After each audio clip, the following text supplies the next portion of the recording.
गांव से थोड़ी दूर घने जंगल के बीचों बीच एक पुरानी और जर्जर हवेली खड़ी थी।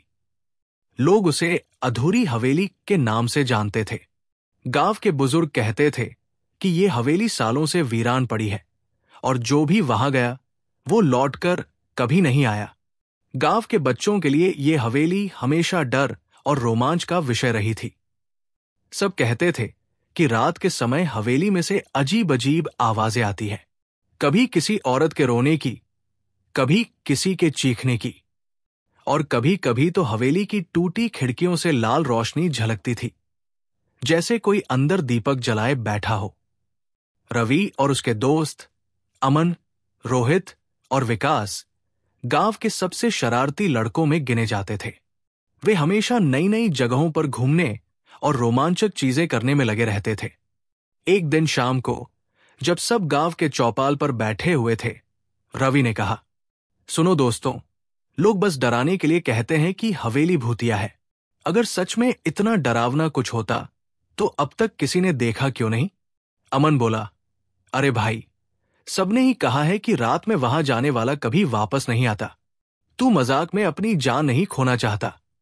रवि ने हंसते हुए कहा, अगर तुम लोग डरते हो तो मत चलो। मैं तो आज रात खुद जाऊंगा और साबित कर दूंगा कि वहां कुछ भी नहीं है। विकास और रोहित पहले तो डर गए, लेकिन फिर उनकी जिज्ञासा और रवि की जिद के आगे मान गए। तय हुआ कि आज रात को चारों दोस्त चुपके से हवेली जाएंगे। रात धीरे धीरे उतर आई थी। गांव में हर घर की लाइट बंद हो चुकी थी। बस दूर दूर तक कुत्तों के भौंकने की आवाजें और झिंगुरों की झंझनाहट सुनाई दे रही थी। चारों दोस्त हाथों में टॉर्च लिए धीरे धीरे जंगल की तरफ बढ़ रहे थे। जंगल में अजीब सा सन्नाटा था। हर पत्ते की सरसराहट भी जैसे डर का एहसास दिला रही थी। कुछ ही देर में हवेली नजर आने लगी। टूटी फूटी दीवारें, जाले से भरी खिड़कियां और छत के कोनों से लटकते चमगादड़। रोहित धीरे से बोला, मुझे लग रहा है ये अच्छा आइडिया नहीं था। रवि ने उसकी तरफ देखा और कहा, अब डरने का वक्त नहीं है, चलो अंदर। हवेली का मुख्य दरवाजा आधा टूटा हुआ था। जैसे ही उन्होंने दरवाजा धक्का देकर खोला, वो जोर से चरमराया। अंदर घुप अंधेरा और धूल का बादल था। टॉर्च की हल्की सी रोशनी में पुरानी टूटी हुई कुर्सियां, जंग लगे झूमर और फटे हुए पर्दे नजर आ रहे थे। अचानक ऊपर की मंजिल से कदमों की आवाज आई। सब रुक गए। अमन फुसफुसाया, तुम लोगों ने सुना? रवि बोला, हां, लगता है कोई जानवर होगा। चलो देखते हैं। वे धीरे धीरे सीढ़ियों पर चढ़ने लगे। हर कदम पर सीढ़ियां चरमराती, जैसे किसी पुराने राज की कहानी सुना रही हों। ऊपर पहुंचते ही उन्होंने देखा कि दालान के बीचों बीच एक बड़ा आईना रखा हुआ था। आईना इतना साफ था कि उसमें उनकी परछाइयां बिल्कुल साफ दिख रही थी। लेकिन अजीब बात यह थी कि उनकी परछाई हल्की सी मुस्कुरा रही थी, जबकि वे खुद डरे हुए थे। विकास घबरा गया। ये कैसे हो सकता है? तभी अचानक हवेली में जोर की हवा चली और सभी दरवाजे अपने आप बंद हो गए। आईने से धीमी धीमी फुसफुसाहट आने लगी। तुम लोग यहां क्यों आए हो? चारों दोस्त डर के मारे सन्न रह गए। तभी ऊपर वाली मंजिल के कोने से किसी औरत के रोने की आवाज आई। आवाज इतनी करुण थी कि रोंगटे खड़े हो गए। रवि ने हिम्मत जुटाकर टॉर्च उस तरफ घुमाई और अचानक उन्होंने देखा सफेद साड़ी पहने, लंबे खुले बालों वाली औरत, जिसकी आंखें पूरी तरह काली थी, धीरे धीरे उनकी तरफ बढ़ रही थी। चारों दोस्त हवेली के बीचों बीच खड़े थे। सामने वही सफेद साड़ी पहने औरत थी, जिसके बाल बिखरे हुए थे और आंखें पूरी तरह काली। उसके चेहरे पर कोई भाव नहीं था, बस एक खालीपन और डरावनी ठंडक। वो धीरे धीरे उनकी तरफ बढ़ रही थी। हर कदम के साथ उसकी चूड़ियों की हल्की खनक और पैरों की घिसटने की आवाज पूरे हवेली में गूंज रही थी। अमन ने डरते डरते रवि का हाथ पकड़ा। रवि, ये इंसान नहीं है। विकास की हालत इतनी खराब थी कि उसकी टॉर्च हाथ से गिर गई।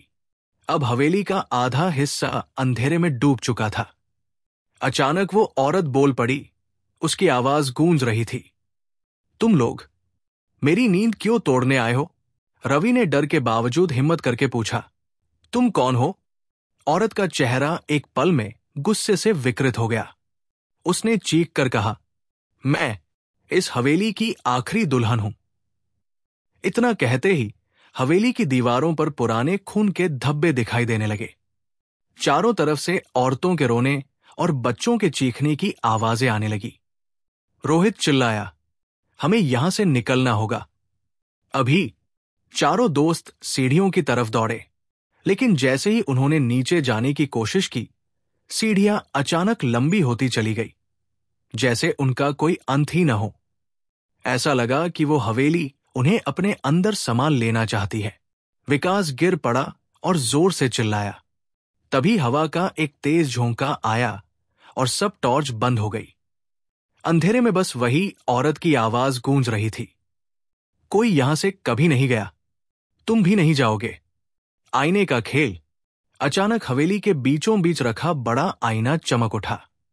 उसके अंदर चारों दोस्तों की परछाइयां दिखाई दे रही थी, लेकिन ये परछाइयां धीरे धीरे उनकी तरफ बढ़ रही थी, जैसे आईने के अंदर से बाहर निकल रही हों। अमन डर के मारे चिल्लाया, ये क्या हो रहा है? रवि ने देखा कि उनकी परछाइयां मुस्कुरा रही थी और उनके हाथों में खूनी चाकू थे। आईने के अंदर की आवाज आई, तुम्हारी असली जगह यहां है, हमारे साथ। तभी सफेद साड़ी वाली औरत आईने के सामने खड़ी हुई और बोली, जो यहां आता है वो यही रह जाता है, हमेशा के लिए। आईने की रोशनी तेज हुई और एक एक करके चारों दोस्त आईने की तरफ खींचने लगे। उन्होंने खुद को छुड़ाने की बहुत कोशिश की, लेकिन हवेली की ताकत बहुत ज्यादा थी। सबसे पहले विकास आईने के अंदर खींच लिया गया। उसकी चीख हवेली में गूंज उठी और फिर सन्नाटा छा गया। फिर अमन और रोहित भी अंदर चले गए। रवि आखिरी था। उसने पूरी ताकत से दरवाजे की तरफ दौड़ लगाई और जैसे ही उसने दरवाजा खोला, पूरा जंगल गायब था। वो अब हवेली के अंदर ही था, लेकिन बाहर का रास्ता जैसे हमेशा के लिए मिट चुका था। अगले दिन गांव के कुछ लोग लकड़ी लेने के लिए जंगल की तरफ गए। उन्होंने हवेली के दरवाजे पर 4 टॉर्च और एक मोबाइल फोन पड़ा देखा। हिम्मत जुटाकर उन्होंने हवेली के अंदर झांका। सब कुछ सामान्य था, ना कोई खून, ना कोई औरत। बस बीच में वही बड़ा आईना रखा था। आईने में चारों दोस्तों की मुस्कुराती हुई परछाइयां दिख रही थी और उनकी आंखें अब पूरी तरह काली थी। आज भी गांव के लोग कहते हैं, जो अधूरी हवेली में गया वो कभी वापस नहीं आया। और जब रात को हवेली के पास से गुजरते हो तो 4 लड़कों के हंसने की आवाज अब भी सुनाई देती है।